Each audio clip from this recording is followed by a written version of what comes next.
آج اس بابرکت اور عظیم الشان اجلاس میں اختر کو جو ذمہ داری دی گئی ہے، جو کام ناچیز کے سپرد کیا گیا ہے، وہ بڑا اہم کام اور اہم ذمہ داری ہے۔ ایک طرف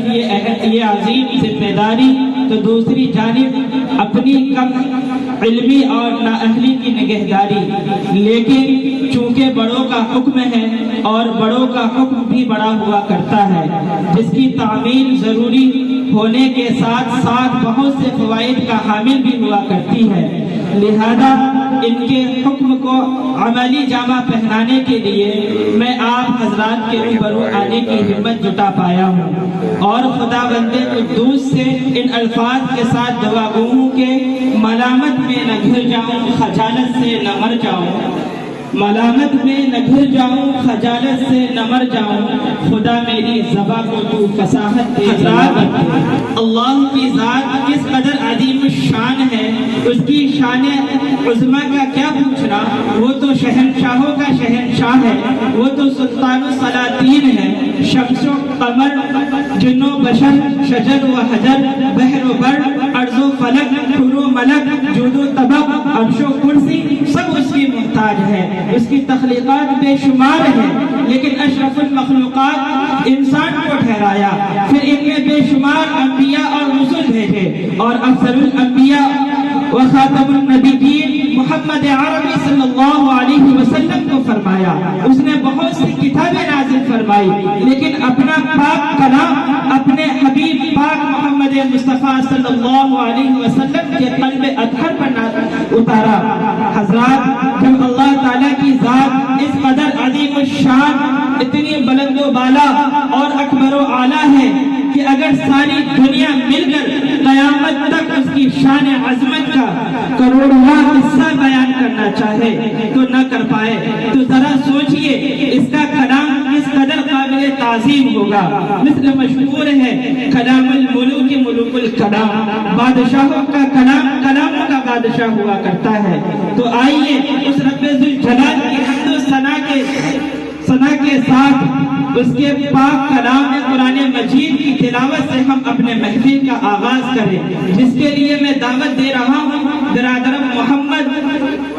طاہا کو کہ وہ تشریف لائیں اور تلاوت کلام اللہ سے محفل کا آغاز فرمائیں۔ سناؤ نغمہ قرآن کی ہم بیدار ہو جائیں، سناؤ نغمہ قرآن کی ہم بیدار ہو جائیں، اندھیروں سے نکل کر صاحب انوار ہو جائیں۔ اللہ من الشیطان الرجیم، بسم اللہ الرحمن الرحیم،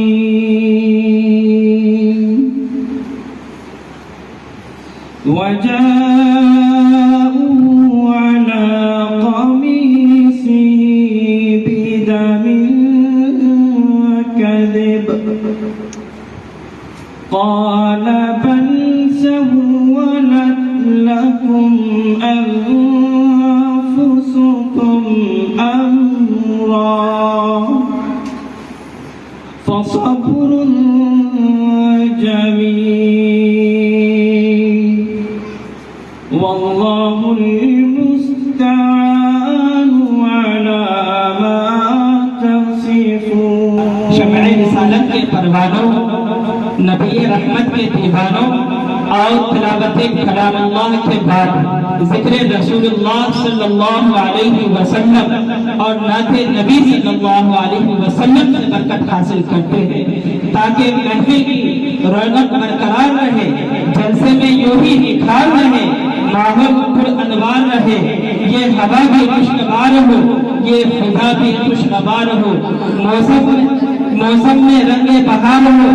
ہم پر رحمتوں کی بوچھار ہو، بے حد بے شمار ہو، فلک تک فرشتوں کی قطار ہو، اور دل عشق نبی میں سرشار ہو، زبان پہ صلی علی کی پکار ہو۔ تو آئیے اسی نبی رحمت کی بارگاہ عظمت میں عقیدت و محبت کا نذرانہ پیش کرنے کے لیے میں آواز دیتا ہوں برادر محمد انس کو کہ وہ تشریف لائیں اور نعت نبی صلی اللہ علیہ وسلم کی فضا قائم کریں۔ جہاں بھی ذکر ہو ان کا وہاں آؤ، ضرور آؤ۔ ملے جو پھول گلزار نبی کے ان کو چن لاؤ، انہی کی کالی کملی میں شفائے روح ہے لوگوں، حقیقی زندگی چاہو تو کملی سے لپٹ جاؤ۔ برادر محمد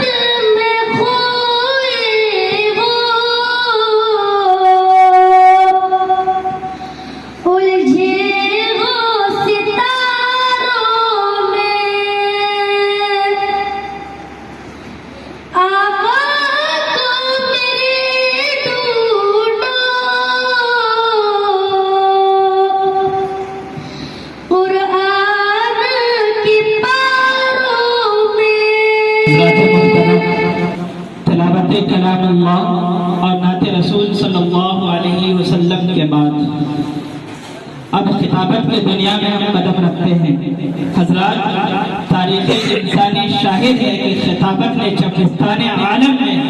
کیسے بڑے بڑے کارنامے انجام دیے ہیں۔ خطابت نے ایمان و یقین کی شمع روشن کی ہے، رشد و ہدایت کی دریا بہائی ہے۔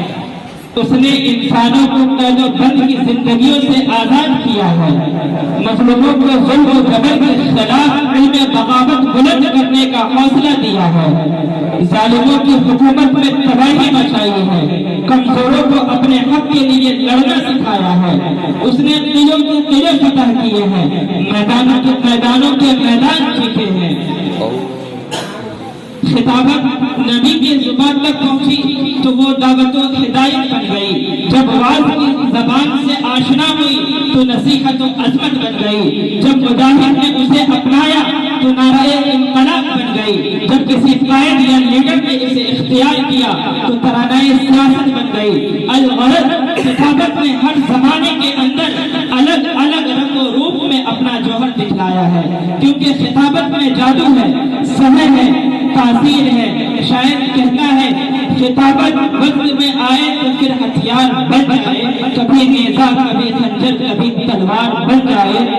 خطابت کی گلفشانی مسلم ہے زمانے میں، یہ نجاشی کے آگے جعفر تیار بن جائے۔ تو آئیے اسی خطابت کا ایک نمونہ ملاحظہ کرنے کے لیے میں دعوت دیتا ہوں برادر محمد عارف سلمہ کہ وہ تشریف لائیں۔ السلام علیکم ورحمۃ اللہ وبرکاتہ۔ الحمد للہ رب العالمین والصلاة والسلام علی رسولہ الکریم۔ قال اللہ تعالی فاعوذ باللہ من الشیطان الرجیم بسم اللہ الرحمن الرحیم قل هو الله احد الله الصمد لم يلد ولم يولد ولم يكن له كفوا احد۔ حضرات، آپ کے سامنے میں نے ابھی ایک سورہ تلاوت کی ہے جس کا ترجمہ یہ ہے، کہہ دو اللہ ایک ہے، اللہ بے نیاز ہے، نہ وہ کسی کا باپ ہے نہ وہ کسی کا بیٹا ہے اور نہ کوئی اس کے برابر کا ہے۔ ہر دل پہ بٹھایا ہم نے، نقش توحید کا ہر دل پہ بٹایا ہم نے، زیر خندق بھی یہ پیغام سنایا ہم نے۔